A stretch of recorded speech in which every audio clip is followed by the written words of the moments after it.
তোমার সমস্যা কি? আমার আবার সমস্যা কি? আমি খাচ্ছি যাচ্ছি ঘুমাচ্ছি বিন্দাস লাইফ। তুমি তোমার এই বিন্দাস লাইফ নিয়ে থাকো, তা আমার বাসার সামনে এরকম ঘুরঘুর করছো কেন? দেখো আমি তোমার বাসার সামনে ঘুরঘুর করি, হাঁটাহাঁটি করি আর নাচানাচি করি, এটা আমার ব্যাপার, এটা তোমার বাপের রাস্তা না। কি বললা তুমি? আমি বললাম এটা একটা সরকারি রাস্তা, এখানে আমার যা মন চায় তাই করবে, এটা তোমার বাপের রাস্তা না। তুমি জাস্ট এখানে 2টা মিনিট দাঁড়াও, তুমি দেখো আমি কি করতেছি। রাস্তার কসম দিলাম।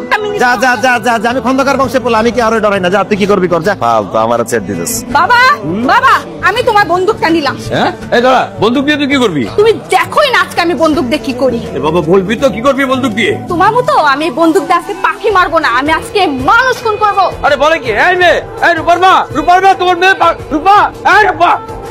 ও বন্দুক আনছো? ভিতরে মানে বুলেট নাই তাই না? আমাকে ভয় দেখানোর জন্য বন্দুক আনছো, রাইট? অবশ্য আমার আব্বার এরকম একটা বন্দুক আছে, কোনো ব্যাপার না। আজকে তো তুই শেষ। একটু মাথাটা ঠান্ডা করো, একটু শান্ত হও। এই দেখো, এই যে আমি কানে ধরছি, এই যে আমি উঠবস করতেছি, এই যে উঠবস করতেছি। মানে তুমি বন্দুক নিয়ে টানাটানি করো না, এই মেশিনের তো কোনো ভরসা নাই, যখন তখন গুলি বের হয়ে যাবে। তোর এত বড় সাহস, তুই আমার বাপকে নিয়ে কথা বলিস? ওটা তুমি কথার কথা বলছি, আমি কি জানতাম বন্দুক তাক করে থাকবে আমার দিকে?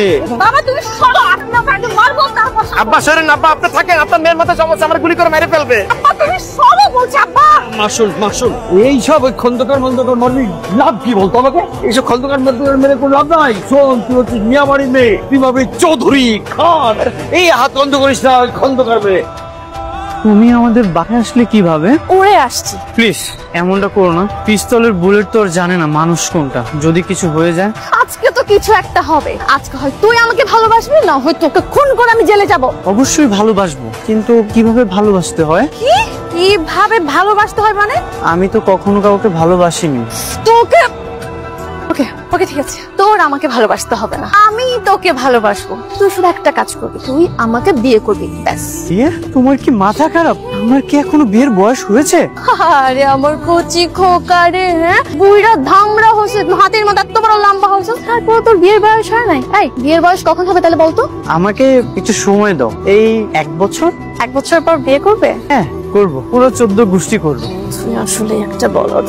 আচ্ছা ঠিক আছে, তুমি আমাকে 1 বছর পরে বিয়ে করবে, কিন্তু এই 1 বছরে তুমি আমার সাথে প্রেম করবে, রাজি? ঠিক আছে, প্রেম করব। জানে মরার চেয়ে প্রেম করা তো ভালো, তাই না? এই তো এতদিন পর লাইনে আসছে তুমি, তাহলে এখন লক্ষ্মী ছেলের মতো আই লাভ ইউ বলো। না মানে আমার না লজ্জা করে। ডায়াবেটিস মিষ্টি খাইয়ে পারেন।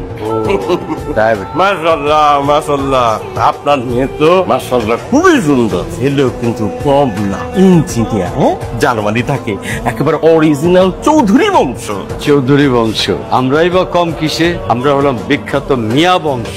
বটেই, তা তো বটেই, এই জন্যই তো ওই নব্য খন্দকার বাড়ি বাদ দিয়ে আপনাদের বাড়ি আসছে। খন্দকারের খবর কি? আর বলবেন না, তা তো আমার হাতে পায়ে ধরা অবস্থা। তার মেয়ে একটা আছে না, টিয়া পারে নাকি আমার ভালো পাত্রের সাথে বিয়ে দিতে হবে। ভালো পাত্র কি মামুর হাতের মোয়া নাকি? চাইলেই হইল। ছেলে কিন্তু সোনা টুকরা। বিয়ের পরই আপনার মেয়েকে নিয়ে সোজা জার্মান। এই জন্য আপনার উপর দায়িত্ব দিয়েছি ঘটক সাহেব।